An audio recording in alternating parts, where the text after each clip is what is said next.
Vamos a hablar hoy sobre autoría por dominio de organización. Nuestro ordenamiento jurídico penal establece varias modalidades de autoría, habiéndose incluido desde 2014, en que entró en vigencia el Código Orgánico Integral Penal, la autoría mediata en sus diferentes formas. Una de ellas, la establecida en el artículo 42.2.d, es la llamada autoría por dominio de organización. El dominio de voluntad en virtud de aparatos organizados de poder, como también se denomina, es uno de los temas centrales de la discusión dogmática de la autoría en derecho penal. El desarrollo de esta figura surge en primer lugar por la necesidad de llenar los vacíos en el derecho penal alemán como consecuencia de la concepción restrictiva del concepto de autor. Específicamente, como una construcción jurídica para determinar la responsabilidad penal de los altos mandos en el régimen nazi. Esta teoría tiene como fundamento a los denominados hombres de atrás en una organización delictiva que ordenan con mando autónomo el cometimiento de delitos, quienes podrán responder como autores mediatos, aun cuando quienes cometen el delito de propia mano sean castigados plenamente como autores directos. La autoría mediata a través del empleo de aparatos organizados de poder o dominio de la organización es una contribución del profesor alemán Klaus Roxin que fue desarrollada por primera vez en 1964. El primer antecedente jurisprudencial del uso de esta teoría se remite a 1984 en las condenas por autoría mediata a los miembros de la Junta Militar Argentina por la muerte y secuestro de Elisabeth Kesselman.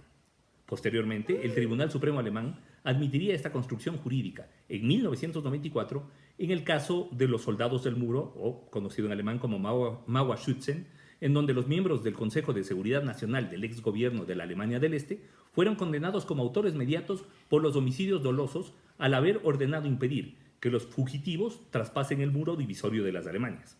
Asimismo, fueron condenados los soldados de frontera que realizaron los disparos como autores directos de homicidio doloso.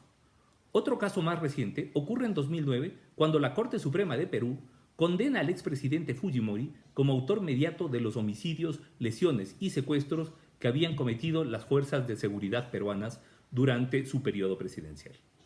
La autoría por dominio de organización de Klaus Roxin es admitida por la dogmática penal mayoritaria, así como la jurisprudencia de la Corte Penal Internacional. Y para su configuración, su creador ha establecido unos criterios determinados. Estos son, primero, la existencia de una organización verticalmente constituida para cometer delitos. Segundo, su desvinculación del ordenamiento jurídico. Tercero, la fungibilidad del autor directo. Y cuarto, la predisposición del autor directo para la realización del hecho ilícito. Por lo tanto, en primer lugar, es necesario verificar que los hechos se desarrollen en el contexto de una clara estructura vertical de poder jerarquizado, donde el dominio de la voluntad del ejecutor ocurre por la posición de este sujeto dentro de la estructura, lo que permite que este individuo pueda ser dominado por sus superiores jerárquicos y permite determinar el rol del ejecutor y de la persona que ejecuta. La organización debe presentarse como una unidad funcional, con vida propia, independiente de los individuos concretos que la componen, de forma tal que el órgano subordinado se asimile como un instrumento al servicio de las decisiones tomadas por los altos mandos de la cúpula, es decir, una maquinaria organizada que funciona estricta y automáticamente. En segundo lugar, Roxin identifica dos casos sobre la desvinculación del ordenamiento jurídico. Las organizaciones estatales que cometen delitos, por una parte, y por otro lado, las clandestinas o secretas constituidas por bandas criminales o grupos semejantes.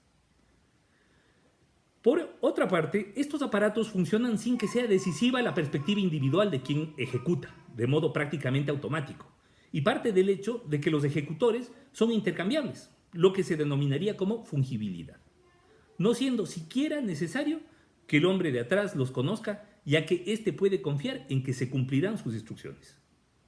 Pues aunque uno de los ejecutores no cumpla con su cometido, inmediatamente otro ocupará su lugar, de forma que éste, mediante su negativa a cumplir la orden, no puede impedir el hecho, sino tan solo sustraer su contribución al mismo.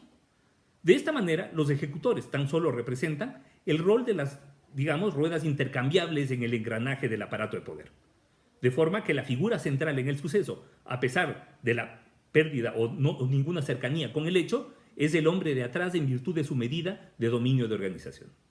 Finalmente, Roxin afirma que, como último criterio, la predisposición para cometer el delito, este no se constituye un presupuesto autónomo, sino que se deduce del dominio de la organización, ya que la acción del ejecutor no es decisiva, sino únicamente el hecho de que pueda dirigir la parte de la organización que se encuentra a sus órdenes.